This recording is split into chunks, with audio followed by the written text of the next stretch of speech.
మహాగణుడును మహోన్నతుడైన యేసుక్రీస్తు వారి పుణ్యనామములో ప్రియమైన దేవుని బిడ్డలారా, మీ అందరికీ వందనములు. మహావిశ్రాంతి దినము, పునరుత్థాన ఆరాధన విధేయతతో భక్తిభావాలు కలిగి ఆయన్ను పూజించాలని, ప్రార్థించాలని ప్రేమతో మీకు మనవి చేయుచు ఉన్నాను. దేవుని వాక్యము ధ్యానందాం. ఎఫెసీయులకు రాసిన పత్రిక 3వ అధ్యాయము 20వ వచనం. మనలో కార్యసాధకమైన తన శక్తి చొప్పున మనము అడుగువాటి కన్నిటికంటే, ఊహించు వాటన్నిటికంటే అత్యధికముగా చేయు శక్తిగల దేవునికి క్రీస్తు యేసు మూలముగా సంఘములో తరతరములు సదాకాలము మహిమ కలుగునుగాక. ఆమేన్. ప్రియమైన దేవుని బిడ్డలారా, ఈ ఉదయకాల సమయంలో పరిశుద్ధాత్మ దేవుడు మనందరితో మాట్లాడుచున్నాడు. ఆనాటి కాలములో దేవుడు తన యొక్క మాట ద్వారా ఎఫెసీ సంఘముతో పౌలు గారి నోటంట పలికించున్నారు. అవును ప్రియులారా, ఎఫెసీ సంఘములో దైవాశీర్వాదాలు కుమ్మరించబడాలని, వారు దేవుని సన్నిధిలో సాగిపోవాలని, దేవుని సన్నిధిలో శక్తి కలిగిన భక్తి వారిలో ఉండాలని పౌలు గారి ద్వారా దేవుడు మాట్లాడుతూ ఉన్నారు.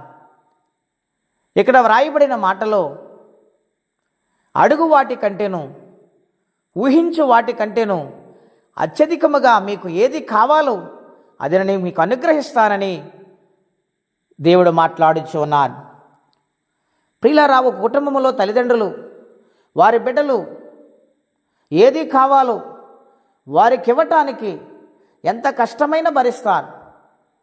బిడ్డలు లోబడి మాట విని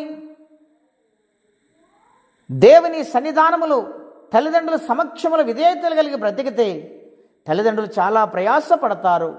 వారికి కావలసింది ఇవ్వటానికి ప్రేమతో వారు ఆలోచన చేస్తూ ఉంటారు. అలాగనని మన తండ్రి అయిన దేవుడు మనకేది కావాలో ఆయన మనకంటే ముందు ఆలోచించి మన యథార్థతను, భక్తిని చూసి ఖచ్చితంగా ఆయన మనకు అనుగ్రహిస్తానని, అత్యధికముగా దీవిస్తానని మాట్లాడుతూ ఉన్నారు. బైబిల్ గ్రంథములో అనేక మంది భక్తులు ఆయన పాద సన్నిధానములో యథార్థముగా బ్రతికి ప్రార్థించి అనేకమైన దీవెనలు పొందుకున్నట్లుగా మనం లేఖనాల్లో చూస్తూ ఉన్నాం. అన్న ప్రార్థన చేస్తూ ఉండగా ఆమె ప్రార్థన దేవుని సన్నిధికి చేరింది. ఆమె దుఃఖము తీరులాగున, ఆమె సంతోషించులాగున దేవుడు ఒక బిడ్డను అడిగితే 6 సంతానమును దేవుడు అనుగ్రహించారు. అత్యధికముగా దేవుడు వారికి ఇచ్చారు. వారి కుటుంబాన్ని దుఃఖము నుండి విడిపించారు, సమస్యల నుండి విడిపించారు, వేదన నుండి విడిపించారు, సంతోషాన్ని కలగచేశారు. మన జీవితంలో కూడా అన్నాలాంటి ప్రార్థన మనకుంటే, అన్నాలాంటి వేదనతో, దుఃఖముతో ప్రార్థించగలిగితే నిత్యముగా దేవుడు మనల్ని జ్ఞాపకం చేసుకుని సమృద్ధైన ఆశీర్వాదాలతో నింపుతారు. రెండవదిగా ఆయన రాజ్యానికి వారసులుగా మనలను మారుస్తారు. అటువంటి భక్తి జీవితము కలిగి, విధేయత కలిగి ప్రార్థించు వారికి ఉండాలని ప్రభు పేట మనవి చేస్తే మాటలు ముగిస్తూ ఉన్నాను.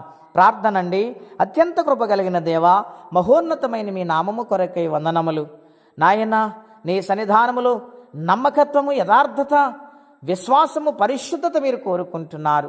ఆ విధముగా మేము జీవించినప్పుడు నాయన నీవే సమృద్ధిగా ఆశీర్వదిస్తాను వాగ్దానం చేశావు. ఆ వాగ్దానం మేమందరం పొందుకునేలాగా సహాయం చేయండి.